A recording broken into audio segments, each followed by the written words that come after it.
اس کو ہم الوداع کرنے آئے ہیں، تو میں ان کے پاس بیٹھ کے گفت و شنید شروع کر دی۔ تو وہ شخص کہنے لگا کہ مجھے 27 سال 3 ماہ ہو گئے ہیں، میں انڈیا سے آیا تھا، لیکن یہاں ایسے مسائل بنتے گئے کہ میں جا نہیں سکا۔ اس وقت میرا لڑکپن کا زمانہ تھا، اور اب میرے بال بھی سفید ہو رہے ہیں، تو میں 27 سال 3 ماہ کے بعد جا رہا ہوں۔ اور اس نے ساتھ کہا کہ پتہ نہیں میرے گھر والے مجھے پہچانتے بھی ہیں یا کہ نہیں۔ تو میں نے کہا میاں، اور کوئی پہچانے نہ پہچانے، ماں تیرے قدموں کی آہٹ سے پہچانیں گی کہ یہ میرے بیٹے کے قدموں کی آواز ہے، یہ ماں کے پیار کا روپ ہے۔ تو بندہ ساری زندگی خدمت بھی کرتا رہے، ماں نے پیار اتنا کر دیا ہوتا ہے، ماں نے محبت اتنی دے دی ہوتی ہے کہ اس پیار کا بدل انسان جو ہے نہیں دے سکتا۔ انسان تو دیکھتا ہے جب ہوش سنبھالتا ہے کہ میری ماں نے میرے سے کتنا پیار کیا، لیکن جب بندے کی ہوش نہیں ہوتی، ماں اس وقت جو پیار کرتی ہے، گندگی سے دھلا ہوا بچہ، اور ماں اس کو فرش سے اٹھاتی ہے، پہلے چومتی ہے پھر غلاظتیں دھوتی ہے۔ یہ ماں کے پیار کا روپ ہے، یہ ماں کے پیار کا انداز ہے۔ ماں کو بیٹے کے ساتھ اتنا پیار ہے، اور بندہ ساری زندگی نوکری بھی کرے ماں باپ کی تو پھر بھی خدمتوں کا صلہ نہیں دے سکتا۔ ایک شاعر ہوا احسان دانش، اس کی ماں بیمار ہوگی تو وہ خود اس کے کپڑے جا کے دھوتا تھا، تقریباً 1 کلومیٹر کے فاصلے پر نہر تھی، وہاں جا کے لباس دھوتا اور پھر دوسرا لباس لے جاتا۔ تو اس کی بیوی نے کہا کہ یہ خدمت میں سر انجام دوں گی، تو احسان دانش نے کہا تھا کہ ماں میری ہے اور یہ حق میرا ہے کہ میں اس کی خدمت کروں، اور یہ سعادت مندی میرے حصے میں آنی چاہیے، میں کسی اور کو نہیں دوں گا۔ یہ سعادت مندی ہوتی ہے اولاد کی۔ تو انسان جتنی مرضی خدمت کر کے ماں باپ کو راضی کرنے کی کوشش کرے، وہ تو راضی ہوتے ہیں، بلکہ نالائق اولاد کے لیے ماں باپ کی دعائیں اور زیادہ ہوتی ہیں۔ تو انسان ان کی خدمت کا حق نہیں دے سکتا۔ ماں باپ کے اتنے حق کیوں ہیں؟ اس لیے کہ ماں نے بیٹے کو جنم دیا۔ اس پہ میں آپ کی توجہ چاہوں گا، اور آج کی اس گفتگو کا اس کو نقطۂ عروج بھی سمجھ لیجئے گا کہ ماں اتنا پیار کرتی ہے کہ جس کا کسی ترازو پہ تول نہیں ہو سکتا، اور اس کے پیار کا صلہ بدلہ ساری زندگی خدمت میں بھی گزار دیں پھر بھی نہیں دیا جا سکتا۔ اس قدر ماں کے حق کیوں ہیں؟ اس لیے کہ ماں نے بچے کو جنم دیا ہے۔ جس نے جنم دیا ہے اس کے اتنے حق ہیں، تو جس رب نے خلق کیا ہے اس کے کتنے حق ہوں گے؟ جس نے تخلیق کیا ہے، دست قدرت سے بنایا ہے، تو پھر اس کے کتنے حق ہوں گے؟ تو مجھے بتائیے اس شخص سے بڑا بدبخت کوئی ہو سکتا ہے جو اللہ کے حضور سجدہ ریزی نہیں کرتا؟ صبح کے وقت چڑیاں بھی اللہ کا نام لے رہی ہوتی ہیں، حشرات الارض بھی رب کا نام پکار رہے ہوتے ہیں، بلوں سے سر نکال کر جانور بھی اللہ کا نام پکار رہے ہوتے ہیں، اور اس شخص سے بڑا بد نصیب زمانے میں کوئی نہیں ہے کہ جو اللہ کی حضور جھکنا نہیں جانتا، جو اللہ کی حضور جو ہے وہ عبادت کا سر نہیں رکھتا۔ تو ارشاد فرمایا یا ایھا الناس اعبدوا ربکم الذی خلقکم والذین من قبلکم۔ انسان کے دل میں خیال آتا ہے کہ مجھے تو والدین نے مجھے پیدا کیا، تو فرمایا اب بتاؤ تمہارے والدین کو کس نے پیدا کیا؟ اگر کہو کہ ان کے والدین ہیں تو ان کو کس نے پیدا کیا؟ پھر ان کو کس نے پیدا کیا؟ بات حضرت آدم علیہ السلام تک چلی جائے گی، تو حضرت آدم علیہ السلام کو کس نے پیدا کیا؟ تمہیں ماننا پڑے گا، انکار نہیں کر سکو گے کہ وہ رب ہے جو تمہیں پیدا کرنے والا ہے۔ ماں کے رحم کے اندر کون نقش و ونگار دینے والا ہے؟ کس نے گوشت کے لوتھڑے کو بولنا سکھایا ہے؟ کس نے چشم خانوں کے اندر روشن چراغ رکھ دیے ہیں؟ اور کس نے سر کے اندر ایک نشیط اور روشن دماغ رکھ دیا ہے؟ کس نے ہاتھوں کو پکڑنے کی قوت دی اور کانوں کو شنوائی کی طاقت دی؟ اور کس نے جو ہے وہ سونگھنے کی قوت اور قوت شامہ ناک کے نتھنوں کے اندر رکھ دی؟ کون ہے جو ٹانگوں میں زور پیدا کرتا ہے؟ کون ہے جس نے چھاتی کو طاقت دی؟ کون ہے جس نے انسانیت کو آسن تقویم بنایا؟ انسان، کیا تیرا حق ہے کہ مسجد کے قریب سے تو گزر جائے اور اللہ کا نمائندہ پکار رہا ہو حی علی الصلاۃ حی علی الفلاح، آجا نیکی کی طرف، آجا نماز کی طرف، اور تو جو ہے وہ اس کو سننے کے باوجود گزر جائے؟ ایسا ہو سکتا ہے کہ تو اس کے حضور آئے نہ، حاضر ہی نہ ہو؟ یہ بد نصیبی نہیں تو اور کیا ہے؟ اللہ تعالیٰ جل شانہ ہمیں اپنی عبادت کی توفیق نصیب فرمائے، اور یہ سعادت مندی ہے۔ اب عبادت کسے کہتے ہیں؟ عبادت کے کئی مفاہیم ہیں۔ ایک عام مفہوم عبادت کا پوجا اور پرستش کرنا ہے، اور یہ اللہ کے علاوہ کسی کا حق نہیں ہے۔ اللہ ہی کی پوجا کی جائے اور کوئی اس بات کا استحقاق نہیں رکھتا کہ اس کی پوجا پاٹ کی جائے، ایک خدا کو پوجیں گے۔ دوسرا عبادت کا مفہوم یہ ہے اطاعت و فرما برداری۔ بندے کے لیے جمال اور حسن ہی بندگی ہے، وہ اللہ کے حضور اپنا سر جھکائے اس طرح کہ جو اس کا حکم ہے اس کو بجا لائے، وہاں سے سر نہ پھیرے اور اس میں اپنی عقل، اپنی سمجھ، اپنے فہم و ادراک کے گھوڑے نہ دوڑائے، بس اس کے حکم کو ہر صورت کے اندر قبول کرے۔ اور تیسرا مفہوم جو ہے وہ بندگی اور غلامی کے معنی میں ہے۔ بندگی اور غلامی کے معنی میں عبادت ہے کہ بندہ اس کا جو ہے وہ اس طرح غلامی کا حق نبھائے جس طرح غلام کو آقا کی کسی بات پہ کوئی اعتراض نہیں ہوتا۔ تو ہزاروں آقا اللہ تعالیٰ جل شانہ کے جو ہے وہ فرامین اس کے پابند ہیں، اور بندہ اس کا کیوں پابند نہ ہو؟ جن کو دنیا آقا مانتی ہے وہ بھی ان کے حضور کھڑے ہوئے ہیں، تو پھر اس کی بات کو کس انداز سے بندہ ٹالے؟ اور آج اس دنیا کے اندر آپ کہیں ملازمت کرتے ہیں، 8 گھنٹے کی ڈیوٹی دینا ہوتی ہے، ان 8 گھنٹوں کے اندر آپ کا مالک آپ کو بلائے، صرف 8 گھنٹوں میں ایک عارضی ملک آپ کے اوپر رکھتا ہے، تو آپ دوڑ کے جاتے ہیں کہ نہیں جاتے؟ آپ کے مہمان بھی آپ کے پاس بیٹھے ہوں اور آپ چائے بھی ان کو پلا رہے ہیں، لیکن باس بلا لے آپ کو اور وہ گھنٹی دے، تو آپ بیل پہ سب کو چھوڑ کے بھاگتے ہیں کہ نہیں بھاگتے؟ مہمانوں سے بھی معذرت کرتے ہیں، مجھے باس نے بلایا، آپ دوڑتے جا رہے ہیں۔ یار ایک دنیا کا باس بلائے تو مہمانوں کو چھوڑ کے، چائے کو چھوڑ کے، مرغن غذاؤں کو چھوڑ کے، سب کو چھوڑ کے بھاگ جاتے ہیں، اور رب کا نمائندہ پکارے حی علی الصلاۃ اور حی علی الفلاح، جو بندہ اس کے حضور نہ جائے کتنا بڑا بد نصیب ہے، کتنی بد نصیبیاں اس کا مقدر ہیں کہ جو اس کے حضور۔ لیکن یہ اللہ تعالیٰ جل شانہ کی رحمت کی عمومیت ہے۔ اگر آج 8 گھنٹے کے لیے آپ کہیں ڈیوٹی کرتے ہیں، وہ آپ کو آواز دے اور آپ نہ جائیں، تو وہ آپ کی نوکری ختم کر دے گا، آپ کو سخت سرزنش اسی وقت کرے گا یا پھر آپ کو فارغ کر دے گا۔ لیکن اللہ تعالیٰ جل شانہ اس کی نافرمانی پہ نافرمانی کرتے رہیں، کبھی اس نے رزق کے دروازے بند نہیں کیے، بلکہ جو نہیں مانتے ان کو اور زیادہ دے رہا ہے، کیونکہ ان کا حصہ صرف دنیا پہ ہی ہے نا، آخرت میں تو حصہ ہی کوئی نہیں ہے۔ بلکہ فرمایا اگر مسلمانوں کی دل جوئی کا لحاظ نہ ہو تو میں کافروں کے گھروں کی سیڑھیاں بھی سونے اور چاندی کی بنا دوں۔ لیکن یہ کہیں گے ہمیں تو زیادہ ہی رگڑ دیا گیا ہے، چونکہ انہوں نے دنیا کو دیکھا ہے، آخرت ابھی دیکھی نہیں ہے، ورنہ جو ان کے لیے آخرت میں رکھا گیا ہے دنیا کی کوئی شے ان کے نزدیک حیثیت ہی نہ رکھے۔ بلکہ حدیث میں آتا ہے، صاحب مشکات نے اس کو لکھا کہ دنیا کے اوپر جس کو سب سے زیادہ تکلیفیں پہنچی ہوں گی وہ جنت میں لے جایا جائے گا، اور ایک مرتبہ جنت میں جو ہے وہ داخل کر کے نکال دیا جائے گا، اور کہا جائے گا کہ بتا دنیا کے اوپر تجھے بڑی تکلیفیں پہنچی؟ وہ کہے گا یا اللہ مجھے تو کوئی تکلیف پہنچی ہی نہیں ہے۔ جنت کی صرف آب و ہوا سارے دکھ ختم کر دے گی، اور جس نے تخت و تاج پہ بیٹھ کے بھی زندگی ساری گزاری ہو، حدیث میں آتا ہے اس کو جہنم میں ایک ڈبکی لگائی جائے گی، اور پھر اس کو کہا جائے گا بتا تو دنیا کے اوپر کوئی راحت پائی ہے؟ وہ کہے گا مالک دنیا کے اوپر میں نے کوئی سکھ دیکھا ہی نہیں ہے۔ ایک غوطہ جہنم کے اندر دیا جائے گا، دنیا کے سارے سکھ ہی بھول جائے گا کہ میں وہاں بادشاہ ہوا کرتا تھا، میں وہاں حکمران ہوا کرتا تھا، میں دنیا کے اوپر جو ہے وہ اوباما تھا، میں دنیا کے اوپر بش تھا، میں دنیا کے اوپر پوری دنیا کو میں نے جو ہے وہ ریوڑ کی طرح آنکا تھا اور انسانیت کا قتل کیا تھا، میری رونت اور میرا تکبر دنیا کو چکا دیتا تھا۔ اس کو کوئی شے اور اپنی کوئی آکڑ اور کوئی بات یاد نہیں رہے گی، صرف ایک ڈبکی کی بات ہے۔ اور جس نے دکھ پہ دکھ کاٹے، غربت، تنہائی، دکھ، اذیت، مصائب، آلام، مشکلات، لیکن ایک بار جنت سے گزار کر کے جنت کی صرف آب و ہوا ہی سنگھائی جائے گی، تو اس کو کہا جائے گا بتا دنیا کے اوپر تجھے کوئی دکھ پہنچا؟ وہ کہے گا میرے رب دنیا پہ مجھے کوئی دکھ نہیں پہنچا۔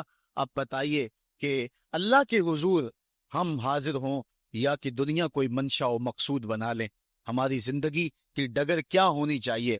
پہلی بات تو یہ ہے کہ جنت کے مقابلے میں اس دنیا کی حیثیت ہی کوئی نہیں، اور دوسری بات اگر دنیا کے اوپر ہم عزتیں، سرخرویاں جس کو ہم سمجھتے ہیں یہ سرخرویاں ہیں وہ پا بھی لیں تو وہ کتنا کو ایسا ہے، پھر اس کا حساب بھی تو ہم نے دینا ہی دینا ہے۔ اس لیے ہم دیکھ لیں، جتنا برداشت کرتے ہیں اس کے مطابق جو ہے وہ ہم چلیں۔